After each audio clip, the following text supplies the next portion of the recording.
کچھ دنوں پہلے میں نے اپنے ایک لیکچر میں یہ بتایا کہ کیسر احمد ضیاء الحق ضیاء الحق اور ساحل ندیم، اور میں نے ان کا موازنہ کیا ہندو بنیاد پرستوں سے۔ تو اب ہم ساحل ندیم، کیسر احمد اور ضیاء الحق جیسے لوگوں کا موازنہ کریں گے چارلی کرک سے۔ چارلی کرک جو تھا وہ مشہور امریکی رائٹ ونگر تھا۔ وہ بھی اسی طرح نفرتیں پھیلاتا تھا، خواتین کے حوالے سے بکواس کرتا تھا، جمہوریت کے حوالے سے بکواس کرتا تھا۔ وہ بھی ایک مذہبی ریاست مانگ چاہتا تھا۔ یہی کچھ معاملہ کیسر احمد ساحل ندیم اور کسی حد تک ضیاء الحق صاحب کا ہے، کہ وہ بھی مذہبی ریاست چاہتے ہیں، ڈومینیشن چاہتے ہیں۔ اور اگر کچھ چیزیں اور دیکھیں، اسپیشلی ساحل ندیم صاحب کا آپ دیکھیں تو ساحل ندیم اور چارلی کرک میں بہت ساری آپ کو مماثلت ملے گی۔ مثلا دونوں کئی معاملات میں جھوٹ بولتے ہیں۔ جیسے چارلی کرک کی ایک ویڈیو جو ہے وہ یوٹیوب پر، اس پہ بڑی تنقید بھی ہوئی کہ ایک وہ سیاہ فام لڑکی سے کہہ رہا ہے کہ امریکہ میں سیاہ فاموں کی جو آبادی ہے وہ تقریباً 17% ہے، اور وہ 61% کرائم میں ملوث ہیں،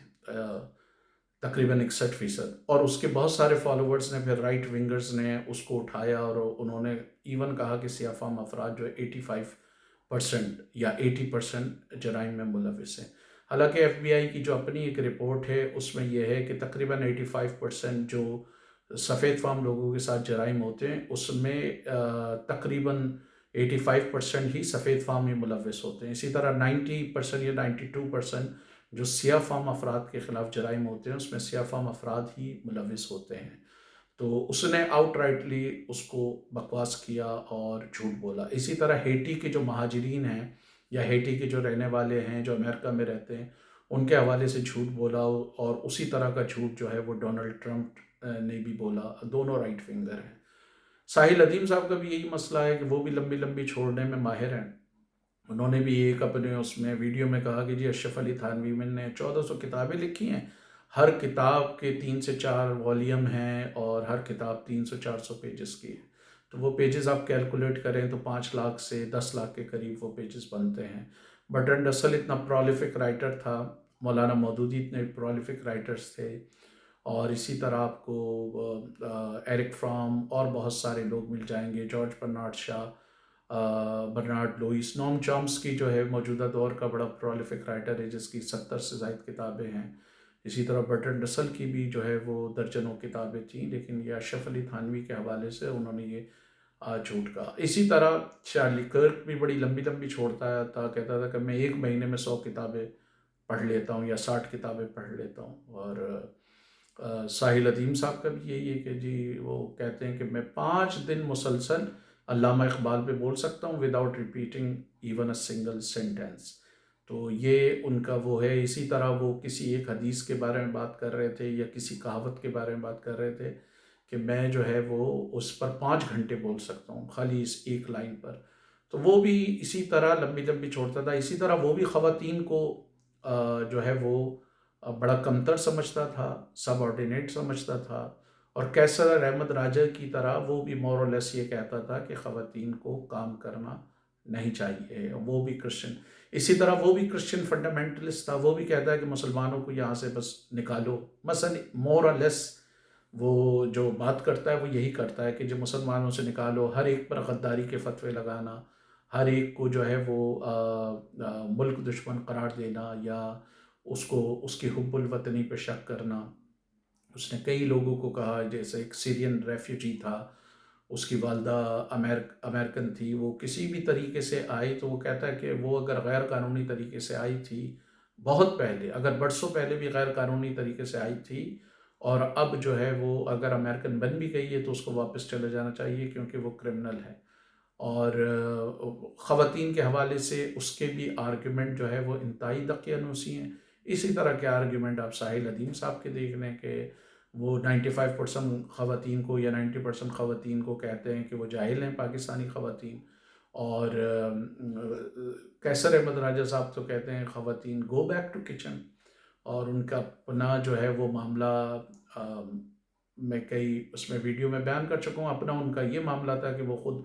گوری خواتین کے ساتھ فوٹو بھی کھنچواتے تھے، ان کے ساتھ کام بھی کرتے تھے، ان کو کبھی نہیں کہتے تھے وہ گو بیک ٹو کچن۔ اور پاکستان میں 1 کروڑ سے زیادہ جو دیہی کسان کام کرتے ہیں، اس میں ایک بڑی تعداد خواتین کی ہے، گھروں پہ کام کرنے والی خواتین ہیں۔ تو کیسر احمد راجہ صاحب سے اگر کوئی پوچھے کہ بھئی ان کے گھر کی کفالت کون کرے گا، یہ ان کا مسئلہ نہیں ہے، وہ فاقے کریں وہ کریں۔ جس طرح افغان طالبان نے خواتین کو کام کرنے سے منع کر دیا، وہ بیچاری بھیک مانگ سکتی ہیں لیکن وہ اعلیٰ تعلیمی اداروں میں نہیں پڑھ سکتی۔ بالکل اسی طرح چارلی کرک کی کوئی تعلیم کا ایکیڈیمک بیک گراؤنڈ کوئی اسٹرانگ نہیں تھا، اور وہ خود کہتا ہے کہ اس نے اسکولنگ کی تھی اور بقیہ سیلف ٹاٹ ہے۔ وہ سیلف ٹاٹ ایسا تھا کہ ساری مس انفارمیشن پھیلاتا تھا، ڈس انفارمیشن پھیلاتا تھا، نفرتیں پھیلاتا تھا۔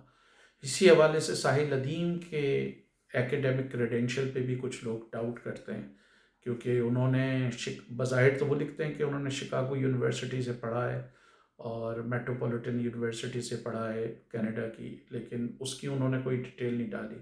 تو جس بات پہ لوگوں کو شک ہوتا ہے وہ یہ ہوتا ہے کہ میٹروپولیٹن یونیورسٹی اور شکاگو یونیورسٹی کی 2 سال کی فیس جو ہے وہ $1 لاکھ سے زیادہ ہے، اور کینیڈا کے بھی اگر آپ شہری ہیں تو وہ بھی آپ کی تقریباً 15-16 ہزار پر منتھ پر ایئر۔ اس کا مطلب ہے 2 سال کی وہ بھی کوئی 32-40 ہزار ڈالر سے زیادہ بنے گی۔ اگر اس میں دوسرے لیونگ ایکسپنسز وغیرہ لگا لیں تو مزید وہ بڑھ سکتی ہے۔ تو اس کے بعد انہوں نے کوئی سگما کا پتہ نہیں 30-40 پاؤنڈ کا، $50 کا، $30-40 کا انہوں نے وہ کیا، اس کا انہوں نے مینشن کیا، لیکن وہ ڈگری کا مینشن نہیں کیا۔ لیکن پاکستان جیسے ملک جہاں پر ایک مشہور ٹی وی اینکر جو ہے وہ کہتے رہے کہ جی میں MBBS ہوں یا ڈاکٹر ہوں، بعد میں پتہ چلا کہ ان کی BA کی بھی ڈگری جعلی تھی، دوسری بھی جعلی تھی۔ پاکستان میں بہت سارے پارلیمنٹیرینز کی جو ہے وہ ڈگریاں جعلی نکلیں، کچھ بیوروکریٹس کی بھی نکلیں، ایون ججز میں بھی کہا جاتا ہے کہ ان کی ڈگری پہ شک کیا جاتا ہے۔ تو بہت سارے لوگ جو ہے وہ ساحل ندیم کی ڈگریوں پہ بھی سوالات اٹھاتے ہیں کہ یہ تھوڑا سا اپنا ڈیٹیل بتائیں۔ یہ بالکل ایسے ہی ہے کہ کوئی بندہ لمس سے 60-70 لاکھ کی ڈگری کرے اور اس کے بعد علامہ اقبال اوپن یونیورسٹی سے کوئی چھوٹا سا کورس کر لے 2-4 ہزار روپے کا، تو یہ بات جو ہے وہ ہضم نہیں ہوتی لوگوں کو۔ ریفرنسز کی کمزوری، چارلی کرک کے تقریروں میں بھی یہ ریفرنس بہت کمزور ہوا کرتا تھا، فیکٹس اینڈ فیگر وہ جو دیتے تھے وہ مستند نہیں ہوتے تھے، اور یہی کم و بیش صورتحال جو ہے وہ ساحل ندیم کے حوالے سے ہے۔ چارلی کرک بھی چاہتے تھے کہ ایک فنڈامنٹلسٹ ٹائپ کی کرسچن گورنمنٹ ہو، رائٹ ونگ کرسچن گورنمنٹ ہو، کرسچینٹی کے ڈومینیشن پر وہ یقین رکھتے تھے، ایک مخصوص فرقے کے ڈومینیشن پر وہ یقین رکھتے تھے، اور ساحل ندیم اور کیسر احمد راجہ اور ان کا بھی تقریباً وہی ہے گلوبل ڈومینیشن کا، کہ دوسری قومیتوں کو جو ہے وہ یا دوسری مائنورٹیز کو جو ہے وہ سیکنڈ کلاس سٹیزن کا درجہ دیا جائے، ان کو جو ہے وہ تحریر و تقریر کی مکمل آزادی نہ ہو، ابلاغ کی مکمل آزادی نہ ہو، بہت سارے سرکاری عہدوں تک ان کی رسائی نہ ہو۔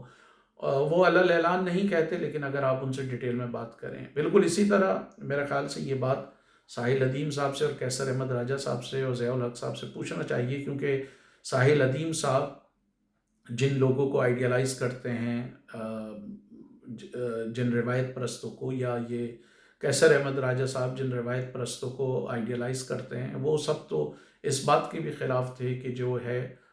خواتین وزیر اعظم نہیں بن سکتی۔ اسی طرح جو 2 خواتین کی گواہی ایک مرد کے برابر ہے، جو جنرل ضیاء کے دور میں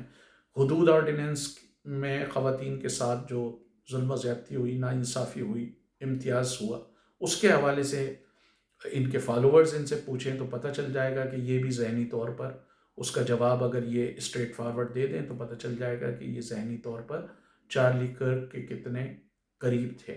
تو یہ نظریاتی طور پہ یہ بات بتانے کا مقصد یہ ہے کہ اس طرح کے نمونے اور ڈرامے جو ہے وہ خالی ہمارے ہاں نہیں پائے جاتے، بلکہ دنیا کے دوسرے علاقوں میں بھی پائے جاتے ہیں، اور وہ اسی طرح جو ہے وہ پیسہ کماتے ہیں۔ اچھا، ایک اور یہ دونوں بھی جامعات اور یونیورسٹیز میں جاتے ہیں، اور ان کو مثلا غیر مرئی قوتوں کی سرپرستی حاصل ہے، یا جو مثلا پاکستان میں سب کو پتہ ہے کہ اگر آپ کو یونیورسٹی میں کوئی پروگرام کرانا ہو تو اس میں کتنی ہرڈلز ہوتی ہیں، کتنا مشکل ہوتا ہے۔ یہ دونوں دندناتے پھرتے ہیں، لازمی بات ہے کہ ان کو بھی ڈائریکٹلی یا انڈائریکٹلی کسی کی آشیرواد حاصل ہے۔ اس کا بھی یہی تھا چارلی کرک کا۔ چارلی کرک کا یہ تھا کہ یہ ایک اسرائیلی لابی کو ڈیفینڈ کرنے والا سرمایہ دار ہے۔ وہ اس کو جو ہے وہ سپورٹ کرتا تھا، اس کے سارے یہ جو مختلف یہ ٹور کرتا تھا مختلف کالجز اور یونیورسٹیز پر، تو وہ سرمایہ دار پر الزام ہے کہ وہ اس کو سپورٹ کرتا تھا فائنینشلی، اور وہ خالی نہ صرف اس کو سپورٹ کر رہا ہے بلکہ برطانیہ میں ٹامی رابنسن اور جو قیصر احمد راجہ کا محبوب ملک ہے، محبوب اور پسندیدہ ملک ہے نیدرلینڈ، اس کا جو لیڈر ہے، جو قیصر احمد راجہ صاحب کا لیڈر ہے، قیصر احمد راجہ صاحب کے ملک کا لیڈر ہے، یوں کہہ لیں، وہ برا مان جائیں گے، ان کا لیڈر ہے قیصر احمد راجہ صاحب کے جو ملک کا لیڈر ہے ویلڈ گلٹرز جو ہے، وہ اس کو بھی سپورٹ کرتا ہے۔ اسی طرح کینیڈا میں بھی وہ رائٹ ونگ تھنک ٹینکس کو اور پوڈ کاسٹ کو جو ہے وہ سپورٹ کرتا ہے۔ تو ہمیں یہ دیکھنا چاہیے کہ یہ جتنے نفرت پھیلانے والے ہیں، جتنے یہ تسلط کی باتیں کرنے والے ہیں، جتنے یہ خواتین کے خلاف جو ہے وہ دشنام ترازی کرنے والے ہیں، بکواس کرنے والے ہیں، ان سب کا جو نظریاتی ہے کنورجنس، نظریاتی جو پوائنٹ ہے وہ تقریباً ایک ہی ہے۔ سب کے سب یہ تنگ نظری پر ایک ان ون وے اور اندر وے یقین رکھتے ہیں، سب کے سب یہ ڈومیننس چاہتے ہیں۔ ان سب کا رویہ جو مائنورٹیز اور اقلیتوں کے خلاف ہے وہ انتہائی امتیازی ہے، چاہے وہ چارلی کرک کا دیکھ لیں کہ وہ مسلمانوں کے خلاف اور پاکستانیوں کے خلاف، اور وہاں پہ جو امیگرینٹس ہیں افریقن کے خلاف، وہ مثلاً جو سول رائٹس بل ہے اس کے خلاف دشنام ترازی کرتا ہے۔ اور ہمارے ہاں جو ایسے قوانین ہیں جو خواتین کو تھوڑے بہت حقوق دیتے ہیں، یا ایسے قوانین ہیں یا ایسے قائد اعظم کے ارشادات ہیں جس میں وہ اقلیتوں کو برابر حقوق دینے کی بات کرتے ہیں، تو ساحل ادیم یا قیصر احمد راجہ صاحب جیسے لوگ جس مذہبی ریاست کا نقشہ کھینچتے ہیں اس میں جو ہے وہ بنیادی طور پہ خواتین کے لیے حقوق کی کوئی گنجائش نہیں۔ ساحل ادیم صاحب تو ایک طریقے سے افغان طالبان کے حق میں بیان بھی دے چکے، انہوں نے کہا وہاں شریعت نافذ ہو گئی ہے، جس شریعت نے وہاں پر 6 کلاس سے آگے بچیوں کے لیے تعلیم کے دروازے بند کر دیے ہیں، اور جو بچیاں بیچاری میڈیکل پڑھ رہی تھیں، انجینئرنگ پڑھ رہی تھیں، وکیل بننا چاہتی تھیں، ان کے سارے خواب چکنا چور ہو گئے۔ لیکن ساحل ادیم صاحب اور قیصر احمد راجہ صاحب اب پتہ نہیں کہ انہوں نے اپنی بچیوں کو 6 کلاس سے آگے پڑھایا یا نہیں پڑھایا، لیکن بہرحال افغان طالبان ان کے بہت بڑے جو ہے وہ روحانی گرو ہیں، اور ان کو یہ بڑا آئیڈیالائز کرتے ہیں۔ تو جب آپ ان لوگوں کو سنیں تو دنیا میں جو دوسرے اس طرح کے ڈرامے ہیں ذرا ان کو بھی سن لیں۔ امریکہ میں ایک اور وہ جارڈن پیٹرسن بھی ہے، وہ بھی اسی طرح کی بکواس کرتا ہے۔ ہندوستان میں سدگرو اور بہت سارے ٹائپ کے لوگ ہیں، وہ بھی لمبی لمبی چھوڑتے ہیں سدگرو صاحب کے میں کبھی زندگی میں بیمار نہیں پڑا اور مجھے کبھی فلو بھی نہیں ہوا، اور وہ بھی اسی طرح جو ہے انہوں نے بھی بڑا دولت کی ریل پہ لے، ان کو بھی لیکچرز کے لیے ادھر ادھر بلایا جاتا ہے۔ تو جب آپ یہ ڈرامے پاکستان میں دیکھیں جو خواتین کے خلاف بکواس کرتے ہیں، ان کو مشورہ دیتے ہیں کہ وہ کچن میں چلے جائیں، یا خواتین کو کہتے ہیں کہ وہ 90% جو ہے وہ جاہل ہیں، یا مائنورٹیز کے خلاف زہر اگلتے ہیں، تو جس طرح ساحل ادیم صاحب جو ہے وہ مائنورٹیز کا نام انتہائی حقارت سے اور ایسے ہی لے لیتے ہیں without regard to their feelings, اسی طرح یہ چارلی کرک جو ہے وہ مسلمانوں کے اور افریقن کے نام لیتا تھا، اس میں کوئی بھی ذرا سی کسی بھی طرح کی انسانیت نہیں ہوتی تھی کہ وہ سوچے کہ امریکہ میں اتنی بڑی تعداد میں مسلمان ہیں، اتنی بڑی تعداد میں سیاہ فام ہیں، ان کے بھی جذبات ہیں، ان کی بھی فیلنگس ہیں۔ تو آپ جب ان سارے نمونوں کا مطالعہ کریں گے تو آپ کو ان میں بہت ساری سملیرٹیز نظر آئیں گی۔ تو تسلی رکھیں کہ اس طرح کے ڈرامے صرف پاکستانی معاشرے میں نہیں ہیں بلکہ امریکہ، برطانیہ اور ہندوستان سمیت کئی ممالک میں ہیں۔